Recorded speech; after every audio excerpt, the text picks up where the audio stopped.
that is about 70 or 80 Liberal MPs in the next election. And secondly, 9 out of 10 young Canadians believe they'll never own a home under this government. It's embarrassing, Mr. Speaker. Canadians used to be able to pay off a home in 25 years. Now it takes 25 years to save to even afford a down payment. Right. This Prime Minister refuses to listen to our premiers. If he's so proud of his carbon tax, will the Keller of the county come out of his house and actually meet with premiers? Hey gang, what's up? Just Ehren right here, Question Period Canada. Very excited to bring you the crazy highlights from today's Question Period. It was another wild one.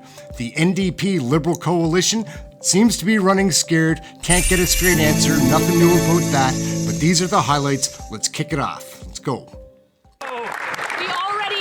Prime Minister is not worth the cost, and after 8 years, this Prime Minister is no longer even listening to Canadians. A 23% carbon tax hike in the face of Canadians who can't afford to eat. Yesterday, this House passed a Conservative common sense motion calling on him to convene an emergency televised carbon tax meeting with all 14 premiers. The Prime Minister is hiding, but maybe someone over there can tell us what day will the televised carbon tax meeting be?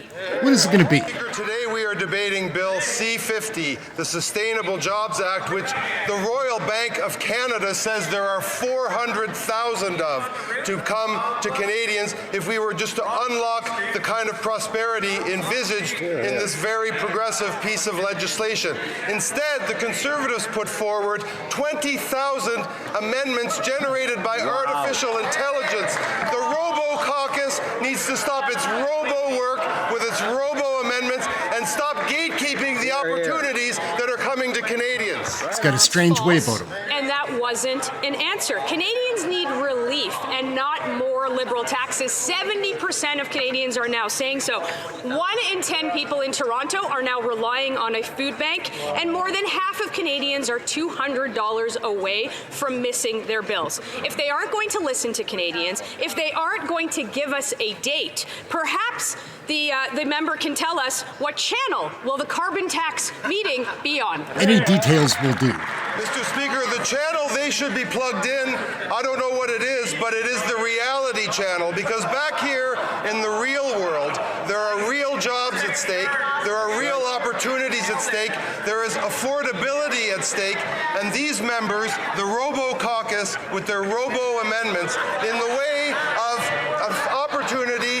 and the way of progress and clean technology in this country, they need to get out of the way, stop the gatekeeping, let Canadians create the wealth that we need to. What do you think of Steve McKinnon? Put it in the comments. Answer the question, and I'm not really sure what that was, but if he won't listen to Canadians and they won't listen to their NDP caucus, the Prime Minister won't listen to his successor Mark Carney, who also wants him to meet with premiers. They won't give us a date, they won't give us a time, they won't tell us what channel to watch. The Prime Minister won't even show up here and answer to this motion. The Prime Minister is being defiant when Canadians are lining up at food banks in record numbers. What are you covering for? It's a good question. What is going on? The Prime Minister has repeatedly said he is all ears. If there is a better plan, put it on the table. Premier Moe himself said this was the most cost-effective plan, and that's why our government will keep going with it while maintaining our AAA credit rating, while maintaining the lowest debt-to-GDP ratio in the G7, and while maintaining historically low unemployment. Mr. Speaker, on this side of the House, we will always vote with Canadians and support them along the way. Thank you. Anand is really smug. From Brantford Brant. Mr. Speaker, this Prime Minister is not worth the cost or corruption. In the past year, this government spent over $21 billion on outside consultants. Rather than helping struggling Canadians, he's focused on making Liberal insiders richer. It's no shock that the Liberal-favoured GC Strategies, who pocketed $20 million for doing nothing on the Rive scam, was founded the same year that he took office. Will this Prime Minister commit to cutting all waste and corruption in the upcoming budget, or will he continue to get more Liberal insiders rich?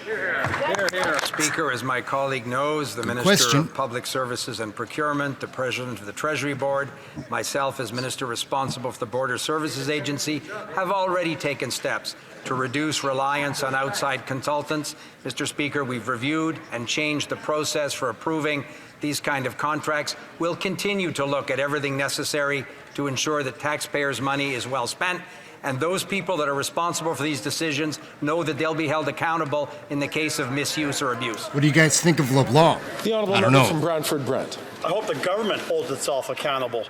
The Arise scam merely scratches the surface of the rotting corruption in this NDP Liberal government. Their procurement system is seriously flawed and broken. For example, they paid KPMG, a consulting company, almost 700,000 taxpayer dollars to learn how to cut back on consultants.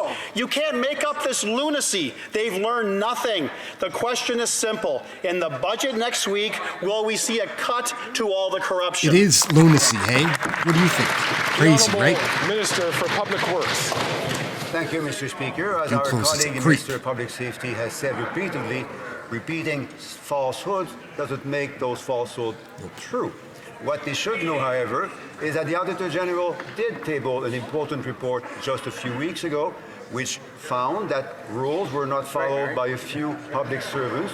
Fortunately, many of these rules have been updated, and regulations and expectations around the use of those rules have been clearly communicated to all relevant public servants. Decency or respect when a senior Liberal, either a cabinet minister or a senior Liberal staffer, disclose top secret CSIS information for Liberal gain. It's despicable. It gets worse. This compromised CSIS work. It put Liberal partisan gain over national security, and the Prime Minister must have known. When did the Prime Minister find out? When did he call in the RCMP to investigate, or were the briefing documents just a bit too long so he didn't read them? Oh my goodness. It's pretty good. Pretty good. We got to split. We'll be back at the end. We'll see you at the end. Again, Mr. Speaker, my colleague can repeat a series of allegations. We don't think that this is particularly constructive when a senior Court of Appeal justice is seized with this very matter, which is she is hearing evidence from witnesses and interviewing in camera all of the relevant officials, receiving all of the most classified documents. Why doesn't my honourable friend allow her to do this work and not continually repeat and interfere in the middle of her hearings? Speaker, the Prime Minister is just not worth the cost, and now his carbon tax scheme is completely falling apart. First, his own budget watchdog proved conclusively that most Canadians are worse off even with the rebate. Then he was humiliated into granting a partial carve-out because his Liberal MPs were sick of the backlash they were getting from their voters. And now a majority of premiers are demanding an emergency carbon tax conference to put forward better ideas than his punishing tax. If he's so sure that his carbon tax is so good, then why doesn't he just sit down and listen to the Premier? The Honourable Minister for Natural Resources and Energy. Mr. Speaker, later today we will be voting to advance the Sustainable Jobs Act. It is a critically important act in the context of growing an economy that will thrive in a low-carbon future. It will ensure that workers and environmental organizations have a seat at the table when we are discussing Canada's Green Economic Plan. The Conservatives have obstructed at every turn, including introducing 20,000 robo-amendments. We are building a strong economy for the future. The Conservatives, by contrast, are engaging in legislative vandalism. First things we're going to cut is about 70 or 80 Liberal MPs in the next election. And secondly, 9 out of 10 young Canadians believe they'll never own a home under this government. It's embarrassing, Mr. Speaker. Canadians used to be able to pay off a home in 25 years. Now it takes 25 years to save to even afford a down payment. This Prime Minister refuses to listen to our premiers. If he's so proud of his carbon tax, will the Keller of the county come out of his house and actually meet with premiers? As the Speaker has made this point before, it's important not to call into question any member's courage. The Honourable Minister for Seniors, Labour and Seniors. I think, Mr. Speaker, on this issue, it is very important to list the constituents. I'd like to quote Danielle from Foothills. She said, "I do my family's taxes, so I know we got $850. we get an extra little bump for me and my husband because we live in a rural environment. And when I go back and I look at what I spent last year in carbon taxes because I was working from home, I wasn't commuting, my gas bills were way down, and even the amount of tax that I paid on my home heating bills were principally natural gas for where I live. I would say that I probably ended up better off with that transfer. We should listen to constituents like Danielle of Foothills, Alberta. Yes, gang, so those are the highlights from today. They're very exciting. Things are heating up in Parliament. Come and join one of the live broadcasts when we're watching Question Period. Like and subscribe. We have got a great community, a fun chat room. It's catching on, and it's fun to watch. Come join us. My name's Ehren. Question Period Canada. Those were the highlights. We've got this one last clip we're going to send you out on. Between these two ladies, there's not one clue.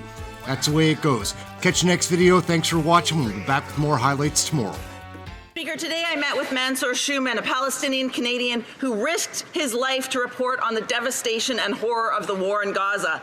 Weeks ago, the Liberals promised to stop selling military goods to Netanyahu and to sanction extremists. As innocent children continue to die, they haven't issued export notices or announced sanctions. This is a betrayal of the hundreds of thousands of Canadians who want peace for Palestinians and Israelis. We need a two-way arms embargo and sanctions. How many more people will die before this government acts? Hear, hear. The Honourable Minister for Global Affairs. First and foremost, I would like to say that I've talked to the mother of Mansour Shuman many times as he was obviously struggling in Gaza, and we made sure that he could come safely back home working with the Minister of Immigration on this very issue. Second, on the question of Israel-Hamas and the war, of course we know that the situation in Gaza is completely catastrophic. The violence must stop. We need a ceasefire now. We need to make sure that hostages are released. We need humanitarian aid going in. And my colleague already knows when it comes to arms, we have not sent arms